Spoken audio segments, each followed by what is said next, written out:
Hey everybody, welcome to another edition of Wednesday here on Chrono Speakeasy. It's been, I don't know how long, and I still get confused on what the hell the name of the damn show is called.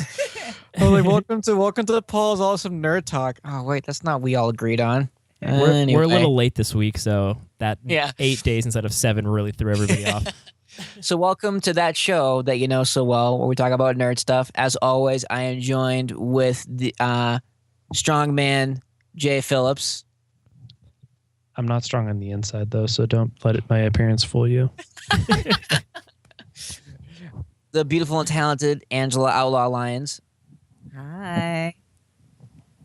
I thought we were talking about Rob for a second. Me too. You're not wrong. Yeah, I don't know about that. Well, Rob is a cutie patootie. I mean, my God, those blue eyes, they're like glaciers. That's fine. You're too Mr. Rob kind. Nordberg, how you doing, man? Doing good. My winter vacation starts today, and I'm pretty damn excited about it. You should be. Congrats. It's well deserved. Mm-hmm. I got to sit down there's like today and 3 read of comic those. books for like 2 hours. That's pretty It bad. felt good. Yeah, absolutely, absolutely. Yeah, no, it's. I have to give a shout out to Will Carey, who sadly couldn't be on tonight because he's not feeling too well because he ate some sliders at a bowling alley, and That's on him. That's on him. He Yeah, should know he knew better. what he was getting into. Yeah. We're adults. He should know better. he's paying the price, but he gave me his Comixology account, so thanks to him, I've been able to read up on some comics since my unemployment's almost over, but yeah, so I've thankfully been reading up on comics thanks to his generosity. So thanks, Will. Get better. Lots of ginger ale and Pepto. Mm-hmm. And if you're gonna get sliders at a bowling alley, I don't know, just be safe about it. All right. Just don't. Yeah. Just don't do it. Sometimes Just don't. sometimes you just have to get bowling alley food. I've been there. Okay, yeah. Well, you would. There are certain bowling alleys that you can get away with it at. Like Boston Bowl isn't too bad. You can get away with some food there because they have a restaurant connected to it. I'm talking straight up a burger with squeezy cheese on top. I Bowling don't alley want it to food. be salty because of the cook's sweat. Oh God. Well, you know what's funny? When I saw Will's comment in our conversation about what was it not feeling too well, don't trust bowling alley sliders. My first thought was He got hit by some bowling alley device. sort of. My first thought was those barricades that put up on the side of the alley so you ball. So I thought he fell on a slider or he slid on one. So I thought oh man, I was he in the hospital. What if he was just playing in his socks and he slid? And he actually got a strike, though, and it was totally worth it, Mr. 300. I love how we're doing fan fiction for Will. I know. I must say though, bowling and non-bowling shoes or socks, it's a nightmare. Especially if they don't True. powder the walk up. I got real into bowling 2 years ago, and when the bowling alley is not maintained, I get really bummed out now. I bowled I bowled a 220, and I was like, that's it. I can stop now forever. I'm happy if my- I get a 120. that sounds like a movie where Rob just hangs up his shoes and walks off into the sunset. Yeah, it felt like that. I have a picture of it on my phone still, and sometimes I look at it and I go, maybe I should go back. I feel And by the sometimes only- it's his background. I feel like the only safe bet for bowling alley food is either. Well, I was gonna say pizza, but they can screw that up too. But I think nachos with nothing on them, so just basically tortilla chips and a pitcher of beer, and you're good to go. Yeah, I guess. I think they can get chicken fingers okay. It really depends on where you go, but just fried chicken fingers. I feel like bowling alley food is the equivalent of low-end movie theater food, because movie theater food in general is already pretty terrible. But then you go to Yeah. those movie theaters that were great in the 70s and haven't updated since, and then it's basically the same thing. It's just everything is I just do like yellow. I like the indie movie theaters, so they have certain kind of spices that you could add to your popcorn that you're just really this is a thing, like flavor shakers that they have. I love those. There's a theater in Somerville. The Somerville Theater. Is that what it's called? Yep.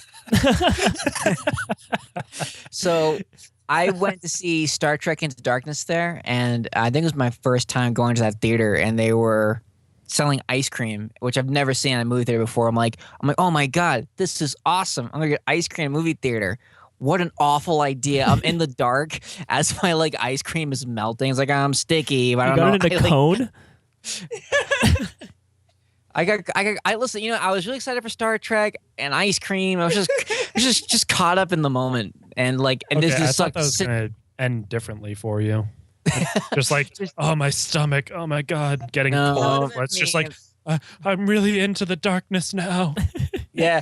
Well, no, I'm just sitting there. I'm just sitting there in the dark, and I'm like sticky, and I don't like have any napkins. So I'm just like just watching the movie with like my arms a little away from me, like just to like. Like movie theater experiences are so strange for me now because like I went and I saw Belle by myself.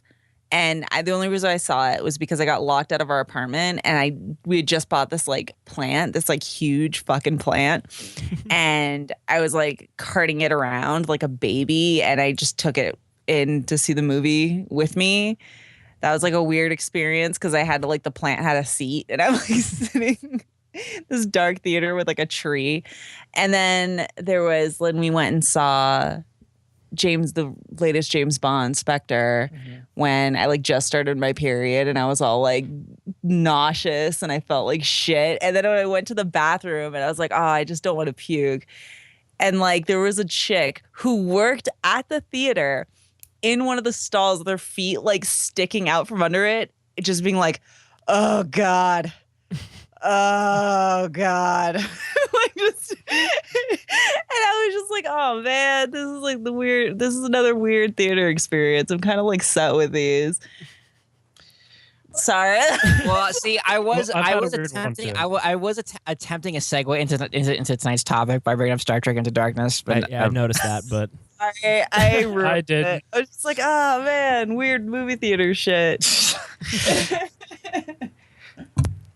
So tonight's topic is our appreciation for the space opera, because as you all know, a certain low budget independent film called The Force Awakens opens. Well, for some of you, are probably going tonight, but nationwide or probably even worldwide tomorrow. Yeah. So, yeah, long time ago in a theater not too far away from you, I'm sure we all saw Star Wars and got all caught up in space. So I'll open the discussion to the panel of like what was your introduction into like sci-fi and adventures beyond our world. So the first movie I ever saw, like in my life, ever, was a Star Trek movie, and I was 3. And it was one of those things where my dad was just like, oh, I really want to see this movie, but I have kids. Oh, well, guess the kids are coming to see the movie with me. And I remember being so thoroughly upset because of the violence. And there was like a scene where like a bunch of Klingons were like in a spaceship and they got like killed, and then it was like zero gravity, and they had like pink blood like floating like balls, like Klingon balls, everywhere. And I was so thoroughly upset. Like I climbed into my mom's lap and I was just like, I just can't. And that was my introduction to sci-fi. I think that was the one with Christopher Lloyd as a Klingon, wasn't it? Probably. I actually haven't seen that movie since, so I couldn't even tell you which Star Trek movie it was because I just haven't done that. Because the pink like blood blitz floating around in space, I like remember that very, very well. Mm-hmm. I don't know, Rob. How about you? What was your introduction into space? Well, I think the first like sci-fi movies that I was introduced to were like some of the Alien movies, and it was because my friends' older brothers would always watch like Alien and Aliens and Predator and all those movies. So I would like pretend to watch them, but I was way too afraid as a little kid, so I just like half watch them through my fingers and stuff. But I think like for space opera stuff, I think it was probably my cousins just watching the old Star Wars trilogy on VHS tape when I was a little kid. Because I feel like I don't remember the first time I saw Star Wars. I just remember always knowing about Star Wars. Like it was just always there. And then getting super excited for the re-releases because I was like, when was that, like 97? Well, the 97 was the special editions, yeah. Yeah. So I was only like 8 or 9 years old. So I was like right at the right age to get super excited about it and not realize the bad stuff that was in those movies that George Lucas added after the fact. Oh, yeah. But I still loved them.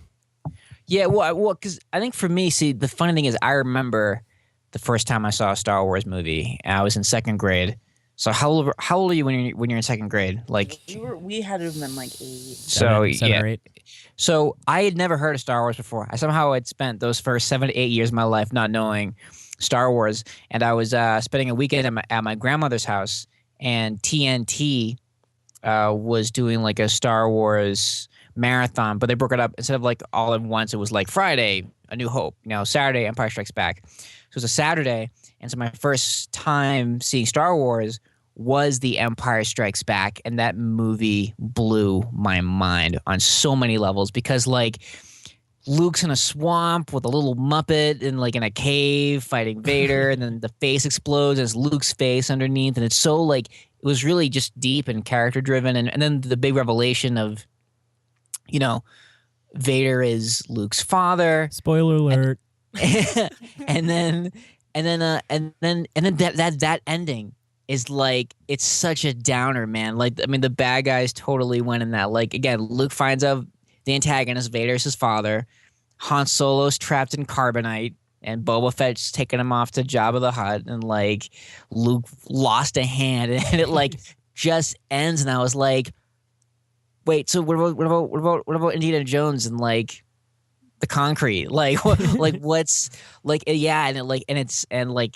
Yeah, so like I just never forgot that feeling of like just not feeling complete because it was just such like a vicious cliffhanger. Mm-hmm. Jay, how about you? What was your introduction? For me, Star Wars, the first one I remember is Return of the Jedi. In general, I know we had it on VHS, and I just remember occasionally seeing it. Mm-hmm. But like. I would sit down and watch it all the time because it was like my brother's favorite movie. So I was like, I'm going to be like him and watch the movie. Woohoo! Yay! But I think one of the movies that sticks out the most in my head as a little kid is probably Critters. Oh, okay. Yeah. Critters and I don't know if Gremlins counts as sci-fi. It might be fantasy, I guess, but I'd say it's sci-fi-ish, but it's not space sci-fantasy. Yeah. Sci-fantasy. Scientific fantasy. I remember those a lot as a kid, but I don't know. There's also Mighty Morphin Power Rangers. That's all about space. Good old Queen Rita. I guess. Oh yeah, she was on the moon. Was the shit. Rita Repulsa. And Lord Zed. Yeah. I remember those. Yeah, like because they were stationed on the moon, weren't they? Wasn't like that their hideout? Yep. For some reason, they were stationed on the moon, and they would just send the putties down to Earth to lose every single time. Mm-hmm. And Goldar would just be like, "Yes, Rita, I will defeat them." That was pretty much an episode right there. Yeah. Yeah. The thing is, they never killed Goldar, so I mean, he's like going. Like he got defeated, but he's still out there. Yeah. Yeah. Look out. Looking back though, the Power Rangers had some kind of cool power. Like completely derailed our topic and talk about Power Rangers, but there's some cool character designs for such a dumb show. Yeah. I remember watching Power Rangers in space, and I thought that like it was the coolest, even though I was, I think, 11 when that came out, maybe. Mm-hmm. I don't know. I remember just being in like third grade or whatever, or fourth grade, and like going to football practice and seeing Power Rangers on the TV and like Dragon Ball Z and just being like, do I have to go to football practice? Can I stay and watch this? I know that. Actually, thinking about childhood in like space opera stuff, the Power Rangers, or not the Power Rangers, Jesus. The Transformers animated movie from 1985.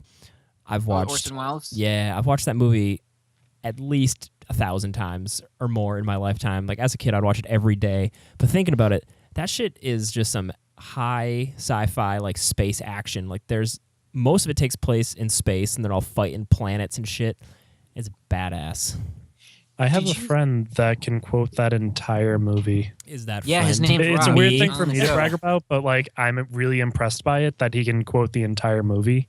Like even the robots in the background just going beep boop boop boop beep beep boop boop.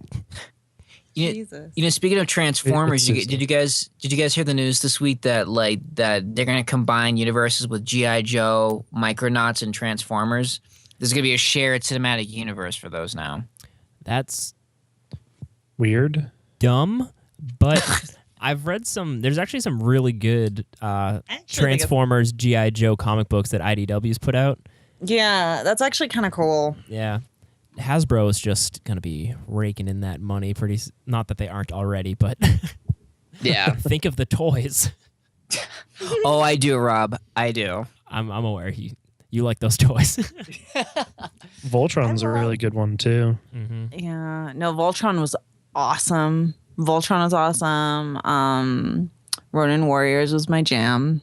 I fucking loved Ronin Warriors. Oh my God, Jade I was wish my I favorite. still had Ronin Warriors. Oh my God, Jade was my favorite. And that was the whole reason why I started actually watching Sailor Moon was because I watched Ronin Warriors religiously. And then that first episode came on in place of where Ronin Warriors should have been. And I was so pissed. I was like, what the fuck is this shit? And of course, at the end of the episode, I was like, Sailor Moon. But no, I love space. I love anything that deals with like space and the universe and stuff. And so I've loved like Star Wars and Star Trek and all that stuff. Rob? Well, speaking of like Toonami and that stuff, when I was thinking earlier of like... Oh, no, this is way before Toonami. I know, but like that... whatever, that time period when all that shit was showing. But I'm going back to 1994, baby. It's like... Well, I was thinking of stuff, and like the one like non-movie thing that popped in my head the most was all the Gundam shows. Because I remember watching Gundam Wing around the time DBZ was first blowing up when I was in like 4th grade, and that shit is epic. There's just something about giant robots in space, in like colonies.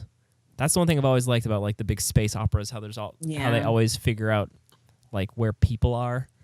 Like giant things in space is awesome. Like the Death Star, Unicron, the colonies from the Gundam things, just like the size of the Enterprise in Star Trek. Every time it like you see like a little tiny ship and then it pulls up to the giant one, I get super pumped. Or like the Borg in Star Trek. Remember they had a giant cube in space. And speaking of Star Trek, I was introduced to Star Trek before Star Wars. And I used to watch that with my dad. And that episode where the Borg assimilates Captain Picard, where he becomes Locutus.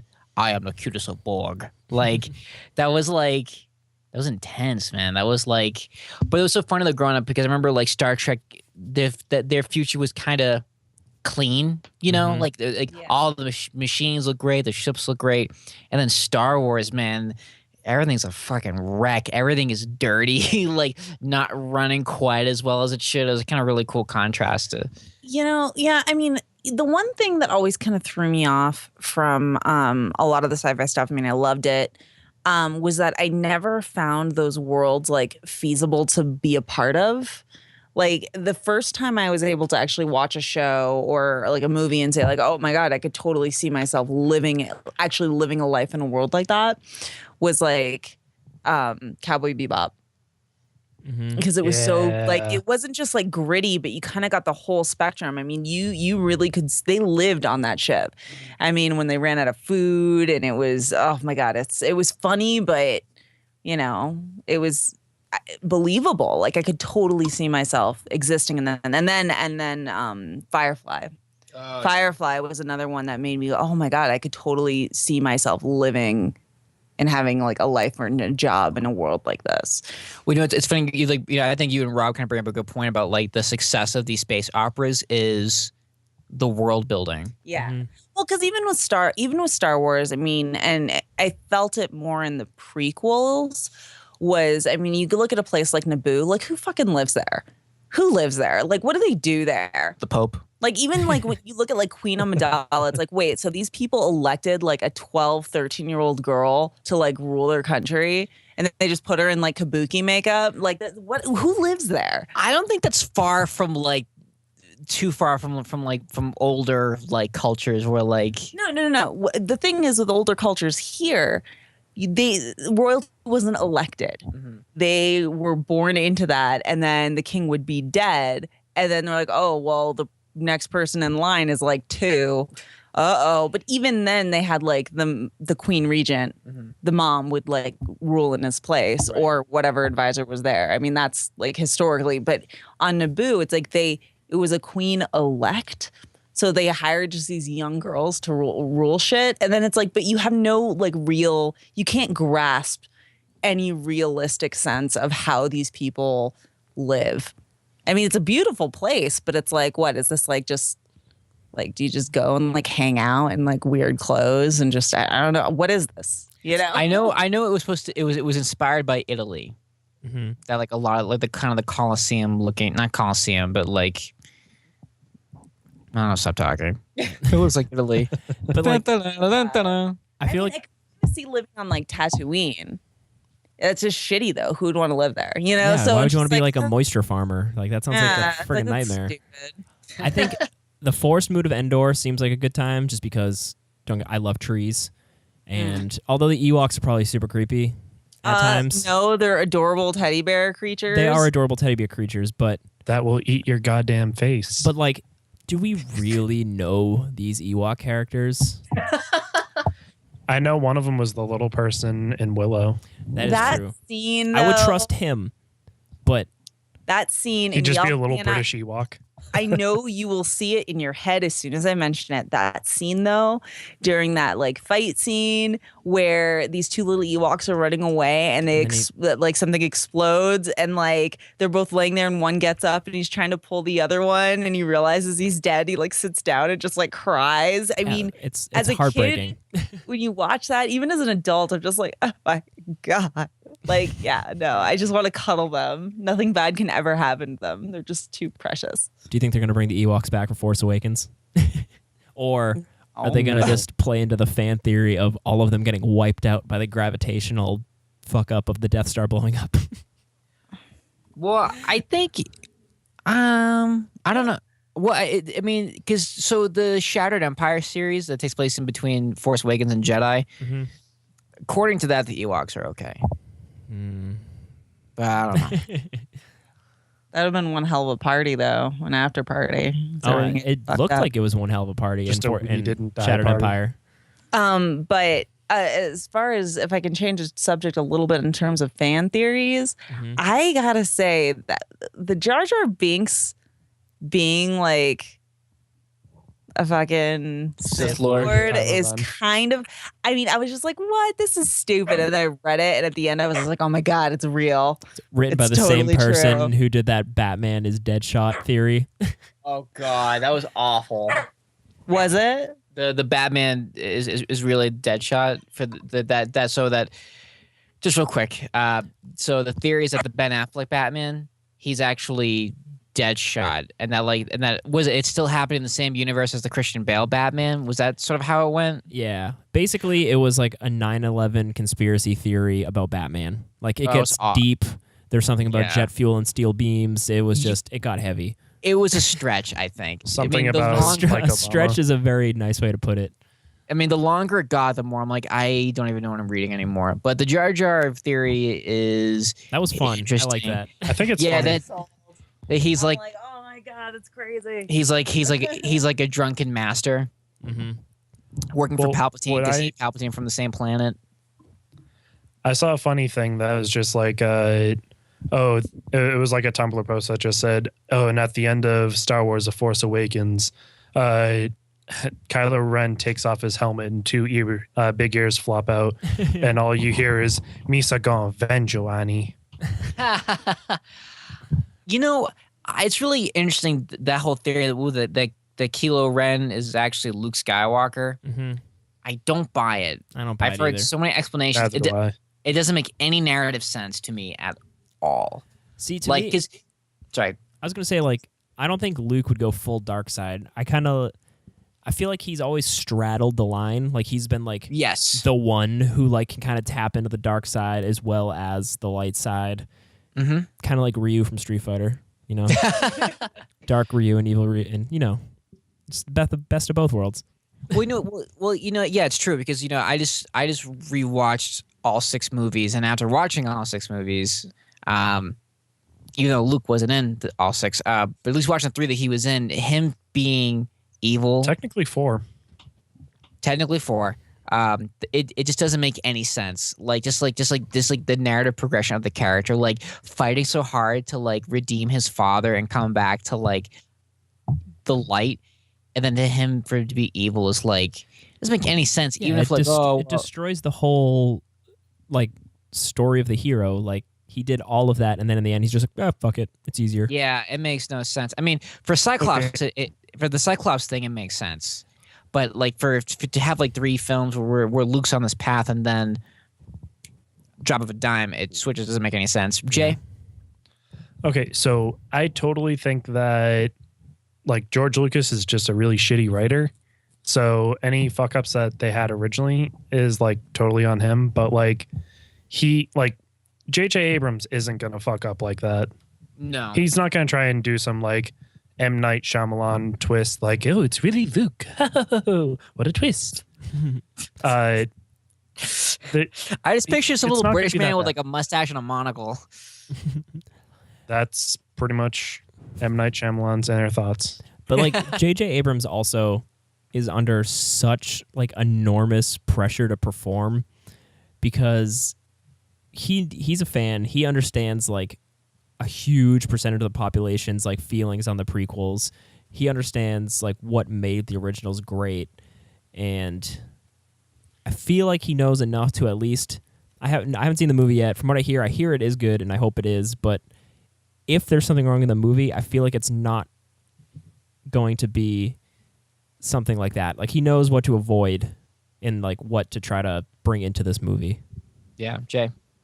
I think that no matter what type of movie you make, though, it's not going to be popular with everyone. Yeah, That's true. So as long as he can make something that he himself likes and can feel like he's proud of it, then he shouldn't like try to meet others' expectations except for his own. Mhm. Right. Well, and he does have a lot of pressure, and not just from the fans, but like I think from Disney. Like he, because Disney just bought this property, and so like he kind of has to prove that like this was a worthwhile investment on Disney's behalf, Yeah. which obviously it will be, but it still doesn't change the fact that you've got like Disney money, like I wonder if Disney is weighing like heavily on you. already made their money back on just like toys, because it was what, like a $7 billion purchase.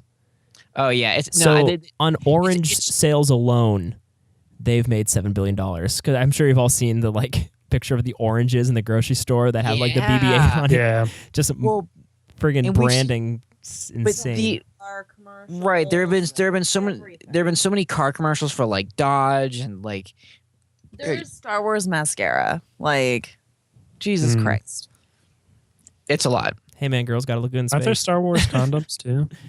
What Star Wars? What? Condoms I hope so. that just say like the Force is strong with this one. That's Or, like, amazing. Or like a picture of Darth Vader's helmet says, "I will not be your father." See, these are all great ideas. They're just, Putting BB-8 on lightsaber oranges is a little bit of a stretch. Yeah, just don't put BB-8 on a condom. It's so tiny and cute.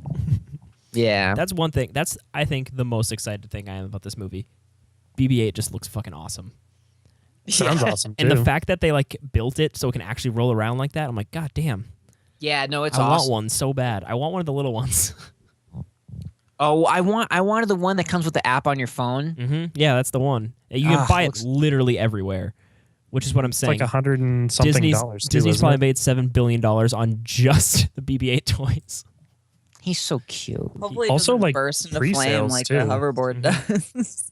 But yeah, like I was saying earlier, the theater down the street from me is showing the movie in 4 theaters around the clock, one after another for like 3 days straight or 4 days straight.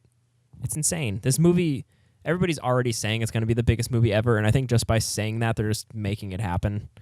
Yeah.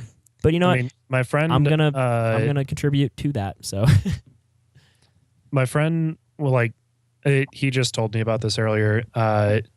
He was talking to his dad, and he wanted to get the pre-sale tickets, whatever. And his dad said, "Oh no, we'll wait." And then I guess his dad betrayed him. But anyway, now that his father betrayed him, much like in Star Wars, I suppose. He's not able to actually purchase a ticket until like next weekish. Like there's no early times that he could get within the next couple days. And that in combination of him like being a college student and blah blah blah. But yeah, That's rough. I know that there's one seat available at 10:15 tomorrow when I'm going. And like well, Angela and I got lucky because we bought tickets today for a showing at 9 a.m. tomorrow because we just figured. Right. I might look into that. I might go tomorrow morning or so. Because like I said, they're playing literally every 10 minutes or whatever down the street from me. So I'm sure one of those early morning screenings has got to be open. Yeah. Because, I didn't buy tickets. I was like, I'm going to wait for the following week so I can see it in IMAX. But then I'm going to see this movie. I already know I'm going to see this movie more than once. So who am I kidding? I had the exact same thought with Angela. Like, listen, I want to see the IMAX first, but I'm going to see this at least twice. The second time will definitely be on IMAX. Yeah. Jay. I just want to say shout out to Spaceballs real quick. Oh, hell yeah. Hell yeah, Spaceballs. Your Schwartz is as big as mine. The Dink Dinks. But I think the best part about all the space opera movies is just how much stuff there is to enjoy in them. Yeah. Because the scale is so huge, and like even if you think of recently with like Guardians of the Galaxy, which is essentially Marvel's space opera, there's just so much stuff. There's so many planets, ships, and characters, and cool-looking aliens, and it is limitless. I mean, you have so many different like species and interactions and stuff. Guardians of the Galaxy, that's another one I could totally see myself living in a world like that. Mm-hmm. Sorry, Rick and Morty. I'll bring it there. I was gonna bring it. Rick and Morty and Futurama too. Oh yeah, they get so creative with the things that they do in those shows. See, I'll tell you. Leela going on a date and it's just like a cloud of whatever, and he's just like, "Oh, I completely understand why you don't want to date me, but when your mind evolves past your body and you just become a floating cloud also, give me a call." I think the movie that makes me not want to go anywhere near space has the opposite of everything everybody just said. There's like not too much world building, and it's definitely like claustrophobic and a lot of isolation as Alien. That's the movie that just like creeps me out. Even you don't really see a lot of the aliens to begin with, but even if you just didn't at all, just like being alone on that ship with like the constant humming of like the machinery and like I love like I love the sound engineering for that movie because there's always that subtle hint that you can hear like the wind, like that like like it's eerie, like it's just like it always creeps me out, like Event Horizon. Oh god, I love Event Horizon. That's a great creepy space out of space. Yeah, I would never go to space for fucking killer clowns from outer space because clowns are fucking terrible. I'll never go anywhere for clowns unless it's a Joker. Since everything in the world is becoming like a shared universe now, and how Ridley Scott's already kind of made his little Prometheus pocket of the Alien universe. Yeah. I want someone... First off, there's a fan theory connecting Blade Runner to the Alien universe. Like, Blade Runner is what Earth is like while, like, Aliens going on. And there's the whole, like, what is it? Something Wayland Corporate... Utani Wayland Corporation... Well, yeah, that basically the company that was funding the space exploration is also like connected to the company that is producing the replicants, and I thought that went beyond theory that Ridley Scott actually wanted to connect the two, which would lead to an awesome thing, basically like that universe's space opera. Because remember in Blade Runner when he's talking about the space battle, and oh yeah. I forgot the line, but it's like the most famous, the goddamn line. It's like like I've seen things people wouldn't believe. Attack ships on fire off the shoulder of Orion. Mm-hmm. Now, I don't know if they should show that specific attack ship on fire over the shoulder of Orion. But let's just say I would not be disappointed if there were some attack ships on fire Near Orion. Because they're just. What if it was just one attack ship and somebody exaggerated the truth? That's fine. I just love big spaceships. Like, But no. But I kind of like where I was going with this, like a replicant uprising in space. mm-hmm. But even in like the first J.J. Abrams Star Trek movie, the very opening scene with Chris Hemsworth like piloting the ship and stuff, just all that awesome. There's so much cool stuff, like all the explosions going on, and then it shoots outside the window, and it just gets silent, and you're just like, yeah. So good. What do you guys think of the Star Trek Beyond trailer? I thought it was fun. I like how they're just. It looks. First off, I love Justin Lin. I love those Fast and the Furious movies. They're just. They know exactly what they are.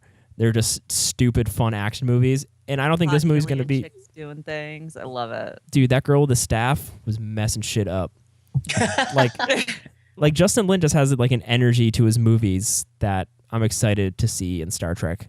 Because like the new Star Trek movies are already like very energetic, much different. They basically have become a space opera compared to the like space procedural that it used to be. So basically having it. I don't know. I think Next Gen was totally like the days of our lives, like the nerd world. Yeah, and I think they're making a new Star Trek show, aren't they, soon? Yeah. So I think that'd be cool having the big space opera movies and then having like the slice of life, like drama, soap opera-ish level. I'm going to tell you right now, I fucking love Next Gen so much. Yes. Oh, yes. I wish I need to watch some Star Trek stuff because my exposure to Star Trek is 2 of the older movies and then the new ones. Like Deep Space Nine is shit. Don't even bother. But I liked Next Gen, and I really liked Voyager. A lot of people ragged on it, but I loved Voyager. I thought it was really fun. Next Generation is the one that if I were to start watching, I would watch that one. Just because I love me some Patrick Stewart. So like the original, I mean, they are what they are, but they bored the hell out of me. Mm-hmm. They bored me so much. But Next Gen was just like, I mean, and it really, it wasn't until Gene Roddenberry died that the show got really, really interesting because he wanted them to like evolve beyond human like suffering, I guess, or like, you know, any emotional things they want. So there's like no actual like drama happening on the show. So once he kicked the bucket, they were just like, okay, let's have fun now. And so definitely season 3, I think, is when Next Gen gets like really, really good. I should check that out. Yeah, it had like find its feet, but when it does, man, it's amazing. I love like the hologram episodes and like or like Data's evil twin brother. Oh my god, it's so good. Yeah. No, it's great. Oh, so, you know, and speaking of other space movies coming out, we have another Independence Day. Oh man! Oh my god! It so looks so dumb. I'm excited. The very beginning of that trailer, where he's like, "We use their technology to increase our world's something," and it showed like those crazy rocket ship things, and I was like, "Cool." And then the last 2 minutes is just spaceships crashing into cities, and I was like, "God, I'm so sick of spaceships crashing into cities. Like, crash them into other spaceships in space. Like, come on." Star Trek did it. Just like we aren't prepared for this new attack. No, we're not. Just like they're increasing their technology, but we still kind of suck at this. Well, it's because the aliens were like, we should probably stop putting USB ports in the dashboards of like our giant mothership. And they're like, let's make like a new proprietary alien spaceship technology so Jeff Goldblum can't hack us. Does anybody know why Will Smith wasn't involved in this? Because he saw the script and was like, dumb. That's silly. But he did After Earth. Yeah. Yeah, for his son. On. I don't know. This new Independence Day. And he really wanted to work with M. Night Shyamalan. I think the new Independence Day movie looks pretty goddamn terrible. Yeah. In the best way. No, in like a bad I'm really way. Pumped. I can't wait. I can't wait for that. And I can't wait for freaking Gods of Egypt. Oh my God. That looks so dumb. I'm so excited. I haven't seen Gods of Egypt. I haven't seen the trailer for that. Oh my God. It looks so You guys should watch Krampus if you haven't yet, though. I can't wait. I want to see that too. But I mean, in terms of like just stupid shit, like Gods of Egypt looks like epically bad. Ugh. I just think the thing, just kind of just going off of what Rob was saying, just tired of like the same like people like huddled in like the city streets looking up at the sky as shit's going down. Like I saw the new Ninja Turtles trailer, and like for a split second, I thought, didn't I already see this movie? Because it looks like from the Avengers. There's like a portal in the sky and shit's coming down and people are 100%. But the thing, like, I get it. ILM is real good at making spaceships crash into cities, but I think that's one of the things that make the good sci-fi epic movies stand out is that they don't feel like a bunch of CG garbage being thrown at the screen. Like Star Wars, with the exception of a lot of the prequels, just feel very, very lived in, like the real sets, and that's why I'm super pumped that J.J. Abrams built like everything. Oh, I know. then It's puppetry awesome. and stuff like that. And then too. even the new Star Trek movies, like you can tell that like the Enterprise is like a set. Like they built like these real world places to like go to, and they're obviously a CG and green screen stuff, but it doesn't depend on it as much. The second Right. one has spaceships crashing into cities and shit, but they just feel more like authentic. Just I think what's bothering now with movies being so CGI heavy is that what a lot of people don't understand is that how quickly CGI is evolving. So like when I was rewatching the Star Wars movies, that was early like 2003 or whatever, and like yeah. So in my mind, those movies don't feel like they came out all that long ago. But when I watch them now, it's like oof. Like you can just like some things are aging better than others, but sometimes it's just like whew. Bad. PlayStation just- 1 graphics. yeah, it's because I think people need to find the balance of like CG and practical, and that's where it like really, really shines. Because even going back to Jurassic Park, like the movie is 90% practical, and then there's just the 10% of CG. And since it's such a little bit, and they know how to use it, I think that still holds up. Like Jurassic Park looks incredible, No, it's true. and it's like one of the earliest examples of using CG that predominantly. Well, what always comes to mind is that scene with the Tyrannosaurus Rex because like you have scenes where it's CGI, but also it's a giant fucking puppet that they built. Yep. Like I feel like no Yeah. matter what, whatever is actually presented in front of the camera lens will be better than anything the CGI does. I mean, yeah, I mean it'll look cool and neat, but it'll never ever beat real life. And I think that's why sometimes when you watch even the first Star Wars from 1977, some of those effects are still better than the stuff we're getting right now because that land speeder that was actually in front of a camera, or like that dude in a weird costume, it still looks better than CGI because he was actually standing in front of a camera lens with natural lighting. Mm-hmm. Can't beat it, man. And I mean, CG is incredible. Like, have you ever seen the video of CG? It's like CG is so good you don't even see it most of the time, and it shows examples from like Mad Max Fury Road when they're like driving down the road, and it's like literally just a flat piece of desert, and then they show all the surrounding like hills and everything that are all CG. And watching that movie, you would have no idea Yeah, no, because it's all in the good. background, and that's I think where it really shines because you can fill out a world digitally. But when it's like the main focus of your movie is something fake, it's just I don't think we're there yet. We're getting damn close though. Like, do you guys remember Spawn? oh, As a kid, I liked that movie, but then as an adult, I was like, what did I ever see in this? There's a scene of like just CG that legit looks like a Sega Saturn cutscene. Like Yeah. it is bad. his cape looks. You know what I always thought his cape looked like? His cape looked like a fruit roll up. Yeah. It made me hungry. I love fruit roll-ups. There's a good advertisement for it.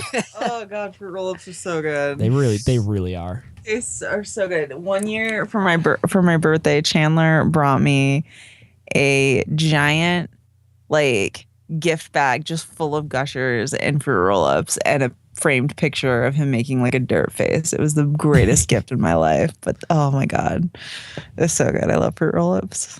So I guess now's a good time as any to ask what we've all been up to this week, what we're reading, what we're watching. So I actually, like I said earlier, I had time to read comic books this week. I have a nice little stack here of comic books I read. So let's see what I want to talk about. So Paper Girls is on issue 3, and I talked about the first one when it came out, and this comic still continues to rule.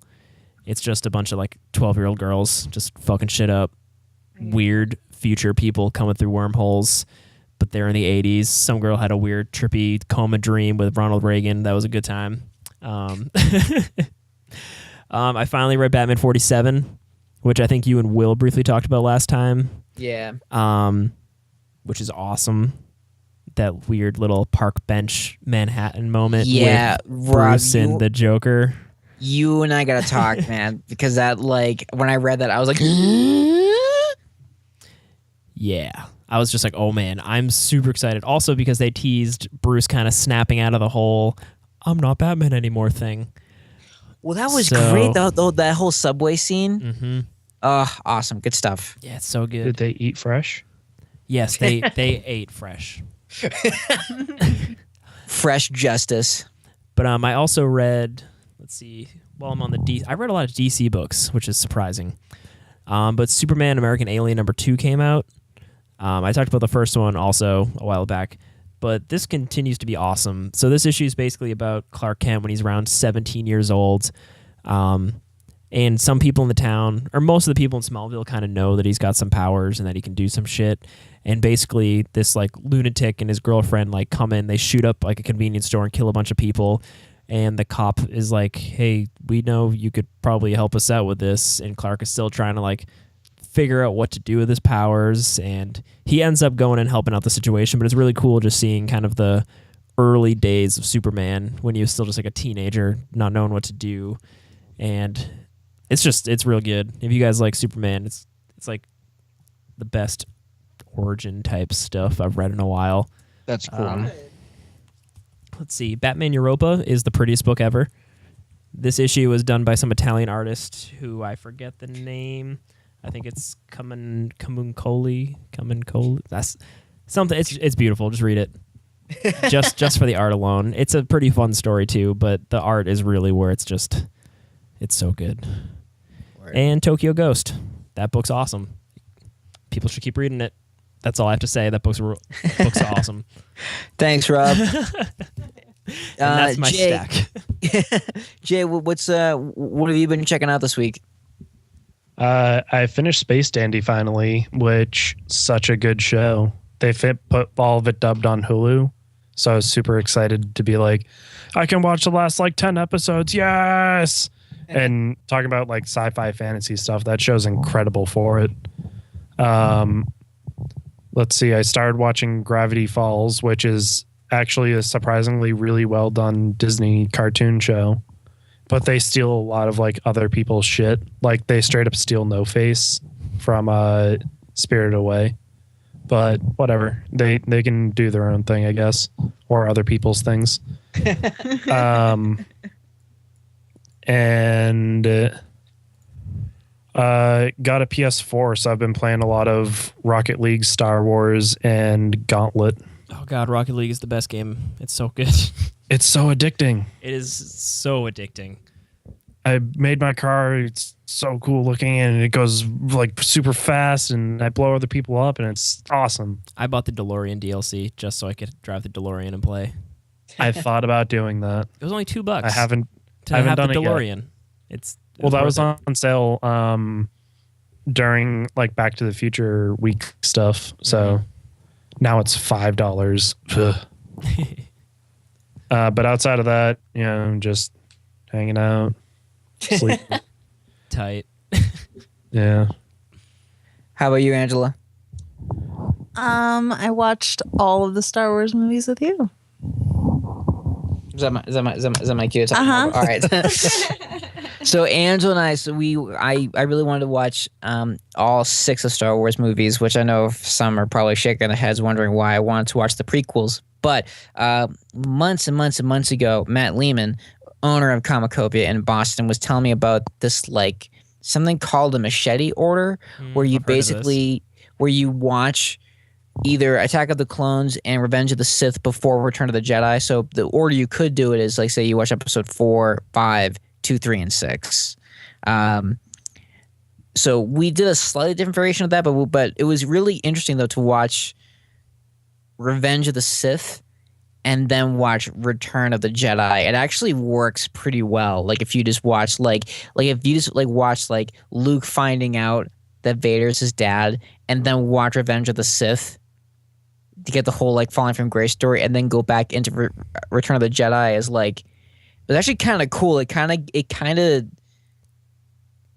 I mean, I hate that prequel trilogy, but like it kind of like made me like Revenge of the Sith a little bit. I know that's probably like blasphemous to say, but it was just like just try it. Like if you like watching Sith into Jedi, and it's like I definitely agree. It definitely made the movie more likable in that order. Yeah. Like, I mean, the only thing I can compare it to is like, in Lord of the Rings, that was a 3-part trilogy, as most trilogies tend to be. But at the final film, you know how like you kind of get that little intro with Gollum and like what happened to him, and then it goes into like Gollum's downfall. It was kind of like that, like you like, yeah, I don't know. Just trust me. It was really cool to watch in that order, because for me, as someone who's seen Star Wars so many damn times, it was kind of like seeing it for the first time, having it in this new order. So that was really cool. As far as reading goes, I've been reading Jeff Lemire's, it was Extraordinary X-Men. It's okay. I don't not like it, but I think it's only 3 issues in, so it's like, I think the jury is still out for me. I mean, I usually like to kind of get roped into a story a little sooner than 3 issues, but some of my favorite stuff took me longer to get into. I think what's part of keeping me from enjoying the Marvel comics right now is what's going on with Secret Wars, because it's not done, so I don't know how Secret Wars ends to understand the new Marvel universe. I mean, having a teenage Jean Grey hanging out with old man Logan is kind of cool. I just don't know. I like how they were able to like bring that dynamic back with like 2 completely different versions of the character. Yeah. Without there having to be some weird love triangle, because that would get real creepy. Yeah, because now it's kind of cool, almost like a father-daughter story now, which is kind of cool. The Xavier Institute being in limbo, I think, is really weird, but weirder things have happened in that comic. Yeah. But there's also New X-Men, which kind of focuses on the other original X-Men, like Cyclops and Iceman and Beast, and I'm not like overly thrilled about it. It's okay, but I do love the storyline they're giving Cyclops. Like, I love the idea that like future Cyclops kind of became like a villain, and he's killed, and everyone knows that he was kind of like this mutant terrorist now, and so the younger Cyclops, who was idealistic, is now coming to terms with the monster that he's going to become, is like kind of a cool story. Like it really addresses a lot of like the hopes you have for yourself, only to find out like, wow, I didn't get anywhere near what I wanted to do with my life. So fuck, now what do I do? Like, and he's having this existential crisis, like, oh, well, if I go down this path, am I still gonna, like, am I always destined to be this asshole no matter what I do? So those are things I think about when I can't sleep at night. So it's kind of cool that like those are being addressed in like in a comic book. So yeah, that's what I've been doing this week. As always, whoever is out there listening, thank you for listening. Can I just say shout out to Redline too, because that's a really good sci-fi movie as well. I've never seen that. Just wanna. It's really good. I've heard good things. Yeah, it's on Hulu. Just saying. So it also made a great gift from Jay on Blu-ray. Yeah. So yeah, check out Redline. Don't ride the Red Line in Boston unless you have to. But if you're stuck underground or waiting for the train that's operating on its own, feel free to like us on Instagram and Twitter and Facebook. Give us some 5-star reviews on iTunes. Maybe even write something. You can say this show fucking sucks, and we would appreciate the feedback. Although I prefer if you didn't say that we suck, because I don't think we suck that bad. If that's how you feel, I'll find you if you do. If that's how you feel, 5 stars is the worst thing you can give us. And if you love us, 5 stars is also the best thing you can give us. It's weird like that, but that's just how it works. Yeah, it's really 5-star. Like, yeah, it makes sense. It really makes sense. Yes. You really just have to trust us on this. 5 stars. 5 stars. Yeah, 5 stars all the time. 5 stars. Instead of One Punch Man, be 5-star man. Yes. And give us 5 stars. Mm-hmm. Oh my god, the new episode of One Punch Man was so amazing. I can't wait. So check that out too. Yep. After you give us a 5 stars on iTunes. So, but in the meantime, have fun at Star Wars. And I'm sure next episode we'll do a full review on our thoughts on Star Wars, Rob. Think it's fair to say. I can't imagine us being able to talk about anything else. Yeah. So enjoy the next 6 episodes of us talking about The Force Awakens. But in the meantime, enjoy your issues. And may the Force be with you.